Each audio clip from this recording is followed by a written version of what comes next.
The much-advertised news conference with journalists came off as scheduled. Uebert ANGEL'S says he was playing along in the 4 episodes of Al Jazeera's Gold Mafia documentary.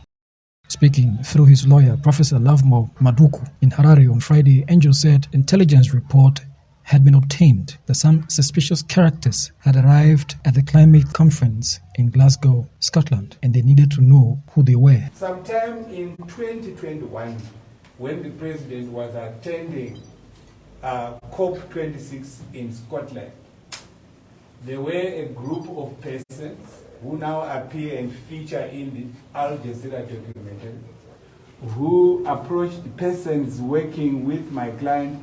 My client has an office as an ambassador at large, so he has a team of people, a few people that are his assistants.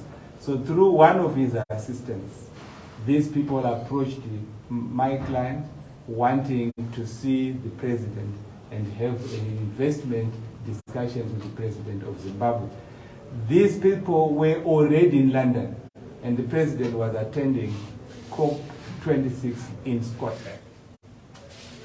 When my client was approached by one of his teammates, he made the usual checks with his subordinate to find out how much they knew of these people. He was advised by one of the person involved that they had been in touch with them for a period in excess of 2 years or whatever. They knew them very well. On that basis, my client then thought he could facilitate an interaction between those persons and the president. The rule of practice is that they were going to check what are called security checks. Who are they and so on. And these security checks had to be undertaken through the national intelligence framework of this country. So the intelligence framework of our country was checked. The intelligence advised my client that they had serious doubts about the persons, they had serious suspicions about the persons, and that it was not advisable right at that stage for those persons to meet the president. In fact, national intelligence discovered that those persons intended something very dangerous, not just to the country but to the president, that their aim was at the president and whatever. So the position which was discussed, this interaction then led to what we are calling a classified national intelligence assignment, which meant that a decision was taken with the intelligence authorities that my client would play along. He would not cancel his interactions with these persons. He would meet them and meet them as if he was going to make arrangements for them to meet the president and for them to be able to do investments in Zimbabwe. So it was in the context of a national intelligence operation. Zimbabwe wanted to gain intelligence out of it, wanted to see how far its enemies could go and what their agendas were. And these were issues to do with that. That is the context.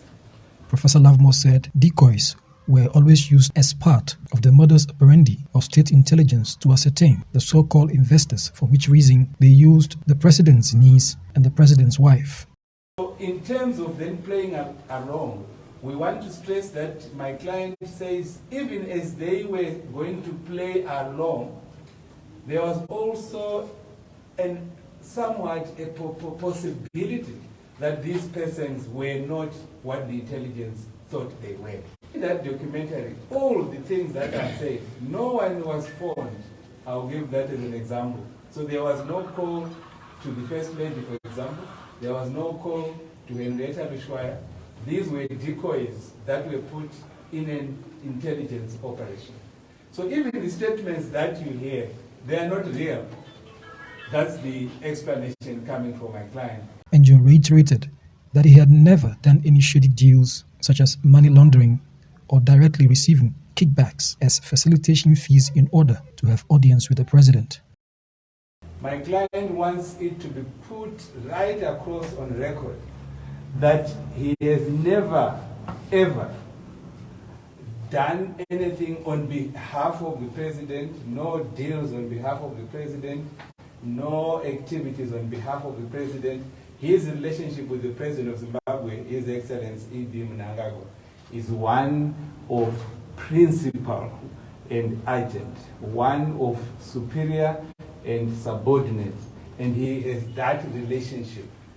Professor Madhuku stated that his client did not have any relationship with the family of the president, as the documentary sought to portray. My client, who is Ambassador Uebert Angel, wants it known that he has not been, has never been, and will never be involved in any criminal activity whatsoever.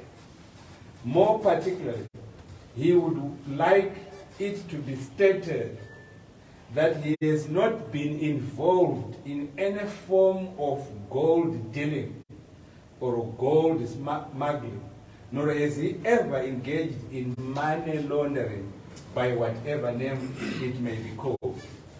So the insinuations in the Al Jazeera documentary are wholly baseless.